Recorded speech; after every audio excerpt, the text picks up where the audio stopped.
Despite their best efforts, Rinse FM went off air for 6 months. Genius spent this time helping at another local station, Pressure FM. However, after the decision was made to cease broadcasting, the owner of the station showed gratitude by handing over the old Pressure frequency. Jamie Banks, 1998. Pressure FM started 98, roughly. Great way to start. Started just behind us in a block of flats, just behind us in the studio. 5, 6 of us kicked it all off.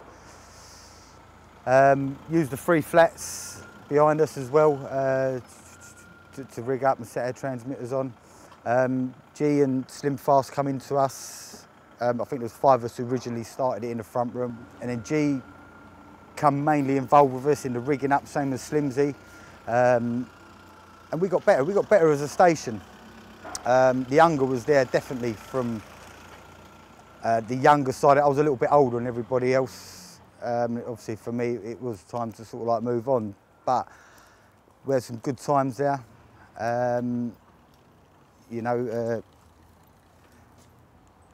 Slim originally first sent a tape into us, which was a brilliant tape to listen to. Probably the best DJ on the station at the time when he come into it.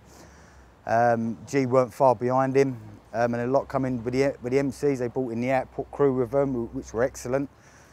And we stayed that way probably for a good year and a half, and we was progressing all the time. A lot of our DJs were playing out, especially Slim, playing at a lot of big raves, big clubs. And it just sort of like escalated. G and Slim moved on. They brought in, went onto another station which they created themselves. I think it was on 918, which was a Rinse FM. But they didn't seem to get out too far on that dial. But it was in the local area. They were big news in this area. And I don't think things were running too smoothly for them. And then they sort of like joined back in with us just as we was coming to an end. And I'd known G from school. It was the obvious move to hand the frequency to Jim and let him progress what he wanted to do. He had a vision. He was hungry. Him and Slim very, very hungry. You could see it in their eyes. You could see what they wanted from the pirate radio world. And to be fair with them, they've done brilliant. Location-wise, our main block for rigging up on. We were just behind me here in Bromley by Bow with the 3 flats. I think at one point we had 3 different stations on each block, but we sort of like mainly controlled the first block, which was known as a Pressure FM, a Rinse FM block for pirate radio. Also there was 2 other blocks just over in British Estate, which we used depending on the DTI, depending on when they wanted to take us off or when they were coming out.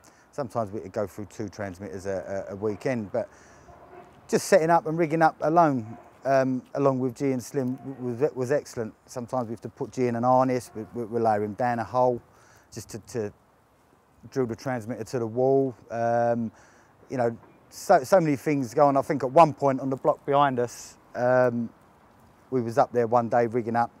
We had the fire engines come up, the police come up. Next we know it, police helicopters come over the top of us, wanting us off the roof and stuff. We got banned from that roof. We had to move to another roof. But yeah, you know, back then I think we had a good year, 2 years stint. There is a lot of the stuff we've done.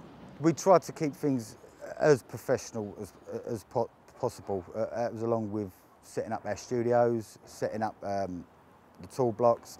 At some points we could be up on them tool blocks for 6, 8, 10 hours, just trying to set up. We sweat blood. We sweat blood for the stations. But you know, no, it was just fun all the time. You know, it was what we wanted to do. We was all pretty young at the time.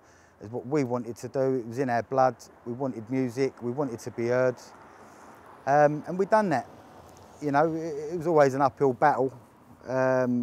Fighting along with the DTI and the police and a lot of other pirate radio stations coming into our area. I got to a point, I'd been involved in it from, I think 20 years old. I think I was 25, 26 at the time, 2 kids on the way. It was time for me to sort of like move on and move into something else, which I've done, and leave it all with G, handed it all over to G. Which I always remember the night I handed it over to him. It was quite straightforward for me. It was a very easy decision to say, you know, pass it over to G and Slim. You could see the younger, you could see what they wanted from it, you could see they had the energy, and you could see it was only going to go in one direction with them two in control. And the people they had around them, they had a lot of good people around them at the time who were willing to, you know, sweat blood, bend over backwards for them, which is, in pirate radio, is massive. If you've got that sort of people behind you helping you, which they had, and they had the talent as well. It was very raw talent. It was always buzzing. It was always a good vibe. And you could tell that when you listened on the airwaves. It was nice and clear at points. Quality of the music, quality of the mixing. And it progressed, and we just went on and went on. And the rest is history, I think, but for G, as they've done so well.